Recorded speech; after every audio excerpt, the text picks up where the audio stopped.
My stepson said that I am not his real parent, so I should stop acting like one. I smiled and replied, then stop spending my money. His face turned pale when I added, starting with your college fund. His mom screamed, but I had one last thing to say. I never thought betrayal would come from within my own home. But then again, people change when money is involved. Family. That word meant nothing to some. I had been in my stepson's life since he was 5, raised him like my own, bandaged scraped knees, stayed up through fevers, cheered the loudest at his soccer games. I loved that kid, still do, despite the knife he so easily twisted into my back. Tonight, that knife cut deeper than ever. We were sitting at the dinner table when it happened. My wife, her son, and me. The usual tense silence stretched between us, thick as fog. And then, out of nowhere, he looked me dead in the eyes and said it. You're not my real parent, so stop acting like one. His voice was calm, cold, like he had rehearsed it, like he wanted it to hurt. I felt something inside me crack, but I didn't let it show. Instead, I smiled. Slow, measured, the kind of smile that made people nervous. Then, I leaned back and said the words that would turn his world upside down. Then stop spending my money. His smirk wavered. His eyes flickered with something. Panic, maybe. He hadn't expected that. I waited a beat before delivering the final blow. Starting with your college fund. Silence. Then came the reaction. His face drained of color. His fork clattered onto his plate. My wife, his mother, gasped, then turned on me with fire in her eyes. You can't do that, she snapped, slamming her hands on the table. That money is for his future. I arched a brow. No, that money was my hard-earned savings. And if I'm not his parent, then I'm not paying for his future. Her lips parted, but no words came out. She knew I was right. She knew that account was in my name, that I had been the one filling it for years. My stepson, no, her son, stared at me, his hands balled into fists. You wouldn't. I leaned forward, locking eyes with him. Try me. He opened his mouth, then closed it. He looked at his mother, desperate for her to fix this, to undo what he'd just set in motion with his own arrogance. She turned to me instead. Honey, be reasonable. I laughed. A dry, humorless chuckle that made them both shift uncomfortably. Reasonable. I echoed. You want me to be reasonable? After everything I've done for this family, I get told I'm not a real parent. Fine. But you don't get to pick and choose when I matter. My wife clenched her jaw. You know he didn't mean it like that. He's just a kid. He's 19. I cut in sharply. An adult. Old enough to know exactly what he's saying. Old enough to face the consequences. Her face twisted. You're punishing him. I shrugged. No. I'm giving him what he wants. If I'm not his father, I won't act like one. The air was thick with tension. My stepson looked furious, his face contorted in disbelief. But beneath that rage, I saw something else. Fear. Because he knew I meant every word. I stood up, taking my plate to the sink. The sound of water running filled the heavy silence behind me. I knew what was coming next. The late-night arguments. The whispered plotting behind closed doors. This wasn't over. Not by a long shot. And deep down, I had a feeling that tonight was only the beginning of something much worse. Something that would shatter everything. I didn't sleep that night. Not because I was second-guessing myself. No, I had meant every damn word. But because I knew the war had just begun. The air in the house was different the next morning. He didn't come down for breakfast. Neither did she. I could hear them upstairs, whispering behind the closed bedroom door. Plotting. Scheming. I took my time with my coffee. Let them talk. Let them plan their next move. It didn't take long. By noon, my wife, his mother, emerged, her face carefully composed. A forced smile. A deliberate lightness in her step. She sat across from me at the dining table, folding her hands neatly in front of her. Here we go. Honey, she began, her voice sugary sweet. I think we need to talk about last night. I took a sip of my coffee. We already did. She exhaled sharply through her nose, but kept the fake smile plastered on. You overreacted. I arched a brow. I did. Yes. She leaned forward, tilting her head slightly. You know how teenagers are. I chuckled, setting my cup down. He's 19, not 13. He knew exactly what he was saying. Her jaw tightened. The mask was slipping. Look, she said, her voice softening. He apologized. I didn't believe that for a second. Did he? I asked, leaning back in my chair. Then let him say it to my face. A flicker of irritation crossed her features. He's embarrassed, she said quickly. You really humiliated him. I scoffed. Oh, he's humiliated? How about me? The guy who's been paying for his food, his clothes, his entire damn future. Only to be told I'm not his parent. She waved a hand dismissively. You know he didn't mean it. I stared at her. You keep saying that. But did you tell him he was wrong? Silence. I nodded, exhaling through my nose. That's what I thought. Her fingers curled against the table. This isn't fair, she said. I frowned. Fair. She sighed, like I was some difficult child she had to reason with. He's still your son in every way that matters. I let out a slow, humorless laugh. Not according to him. You're being petty. That word. Petty. I felt something burn in my chest. A slow, simmering anger. I spent 15 years raising him, I said, my voice quiet but sharp. 15 years working late shifts. Saving every extra dime. Thinking I was building something for our family. For him. And the second he gets mad, he throws it all away. I'm not his father? Fine. But he doesn't get to pick and choose when I matter. Her lips pressed into a thin line. I could see the calculation in her eyes. She was trying to find the right angle. The right manipulation to turn this back on me. You're just hurt, she said finally. And I get that. But let's be real. That college fund isn't just yours. I froze. She saw it. Smiled. Bingo. I kept my expression neutral. Come again. She shrugged. Legally, it's a joint account. A cold realization settled in my gut. I had been the one putting money in that fund. Every paycheck, every extra bonus, every sacrifice. But a few years ago, she had convinced me to list both our names on the account. Because we're a family. Because what's yours is ours. Now, she was using it against me. I inhaled deeply, kept my voice steady. So that's how it's going to be? She gave me a small, pitying look. Sweetheart, he's still going to college. Whether you like it or not. The knife twisted. I studied her. The woman I had trusted. The woman I had built a life with. And for the first time, I saw her clearly. Not as my wife. Not as my partner. But as someone who had never truly been on my side. A bitter taste filled my mouth. You've been waiting for this, haven't you? She tilted her head. Waiting for what? I gestured between us. For an excuse. To take what's mine. She scoffed. Don't be dramatic. I'm just making sure our son gets what he deserves. Your son, I corrected. Her smile faltered. Your son, I repeated, standing up. And if you're so set on making sure he gets his way, fine. But you're going to have to fight me for it. She stood too, her eyes narrowing. What does that mean? I grabbed my keys. My wallet. My coat. It means, I said, heading for the door, that I'm going to make sure neither of you take a damn cent from me ever again. I walked out, leaving her standing there. Stunned. Furious. Good. Because I wasn't going down without a fight. And something told me, neither was she. I drove. No destination in mind. Just me, the open road, and the slow burn of betrayal sinking deeper into my chest. I wasn't stupid. I knew what was coming. A legal battle. A financial war. My wife, soon-to-be ex-wife if she kept this up, wasn't going to back down. She had been waiting for an opportunity like this. And now, she had her excuse. Fine. Let's play. I pulled into the parking lot of my bank, gripping the steering wheel for a long moment before stepping out. Time to see exactly what I was up against. The moment I reached the front desk, the woman behind it gave me a polite smile. How can I help you today? I slid my ID across the counter. I need to check the balance on a joint account. She nodded, typing something into her computer. My heartbeat thrummed in my ears as I waited.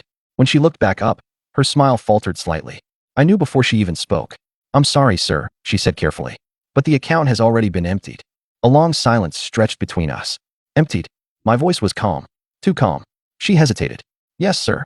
The withdrawal was made this morning. My fingers curled into fists. Of course. I forced a tight-lipped smile. Thanks. I turned on my heel and walked out, my pulse pounding. That conniving. She had played her hand faster than I expected. Pulled the money right from under me while I was still processing the betrayal. Smart. Ruthless. But I wasn't done yet. I got back in my car, gripping the wheel so hard my knuckles turned white. She thought she won. Thought she'd back me into a corner. She had no idea who she was dealing with. I dialed a number. One I hadn't called in years. It rang twice before a familiar voice answered. Well, the voice drawled. Didn't think I'd be hearing from you again. I exhaled slowly. I need a lawyer. A low chuckle. Messy divorce? Messier, I muttered. It's about money. That got their attention. Meet me at my office in an hour, they said. I hung up, gripping the phone in my lap. She wanted war? She just got one. By the time I pulled up to the law firm, the sun was hanging low in the sky, painting the world in gold and amber. I pushed through the glass doors, ignoring the receptionist's polite greeting, and walked straight into my lawyer's office. He looked up from his desk, smirking. Long time no see. Cut the small talk, I said, dropping into the chair across from him. My wife just drained my son's college fund out of our joint account. He whistled low. Cold move. I nodded. And illegal, if I have anything to say about it. His smirk widened. Now we're talking. I leaned forward. I need to know what I can do. How I can get that money back. He laced his fingers together, considering. Well, let's start with this. Whose name is on the account? Both of ours, I admitted grudgingly. That complicates things, he mused. Technically, she had legal access. I clenched my jaw. There's got to be something. Fraud. Misuse of funds. His gaze sharpened. What was the purpose of the account? I exhaled. A college fund. Specifically for my stepson. But that money came from me. A slow smile spread across his face. Then we might have something. If you can prove that she withdrew it for personal gain, not for its intended purpose, there's a case. Courts don't like people messing with funds meant for education. Hope flickered in my chest. How do we prove that? He leaned back, tapping his pen against the desk. We dig. And so we did. The next few days were a whirlwind. I gathered every financial record I had, every deposit slip, every document proving that I had been the only one contributing to that account. Meanwhile, my lawyer got to work. Bank statements, transaction histories, any evidence we could use against her. Then, we hit the jackpot. A wire transfer. A hefty sum moved from the college fund directly into her personal checking account. Not my stepson's account. Hers. I stared at the document in my hands, a slow, bitter smile creeping across my face. She hadn't just stolen from me. She had stolen from her own son. And now, I had the proof. I picked up my phone and dialed. She answered on the second ring, her voice dripping with fake concern. Honey, where have you been?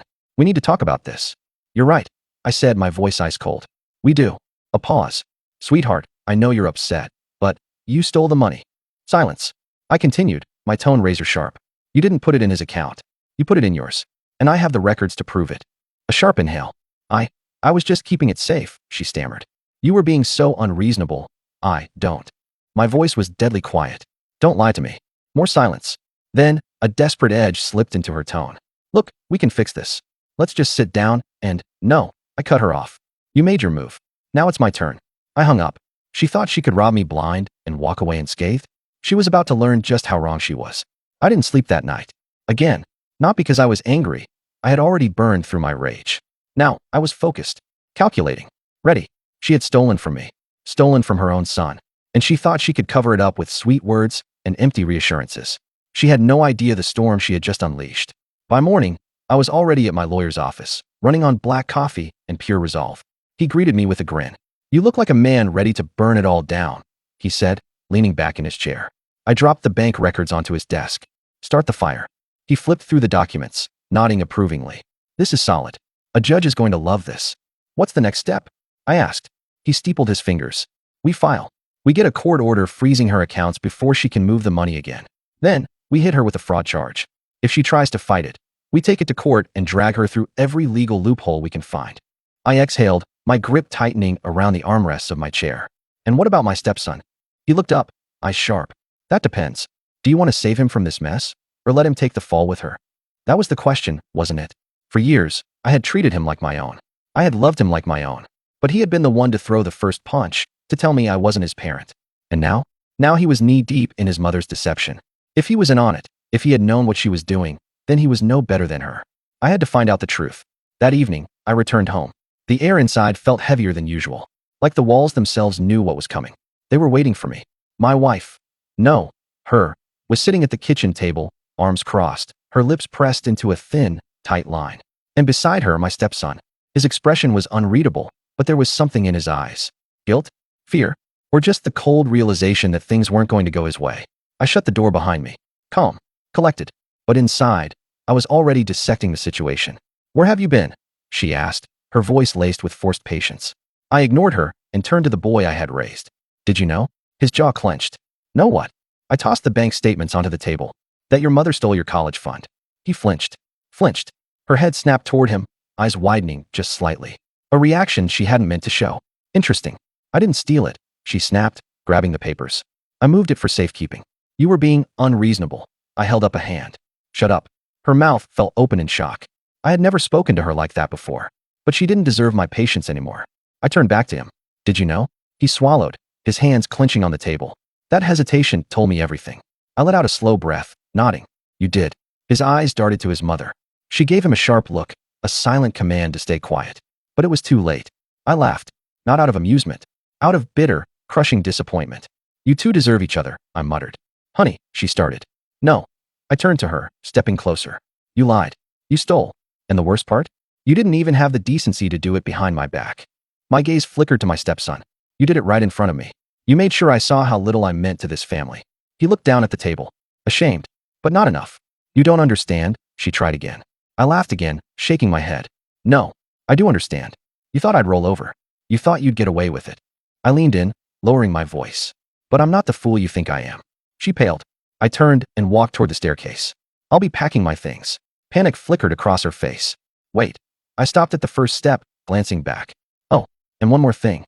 They both looked up. I've already filed the fraud charges. Your accounts will be frozen by morning. Her face drained of color. I turned and climbed the stairs, leaving them to choke on the consequences of their choices. It didn't take long for the hammer to fall. By the next day, my lawyer had filed an emergency motion, locking down every account she had touched. She had no access to the money, no way to move it, no way to spend it. She called. She texted, left voicemails that started with apologies and ended with threats.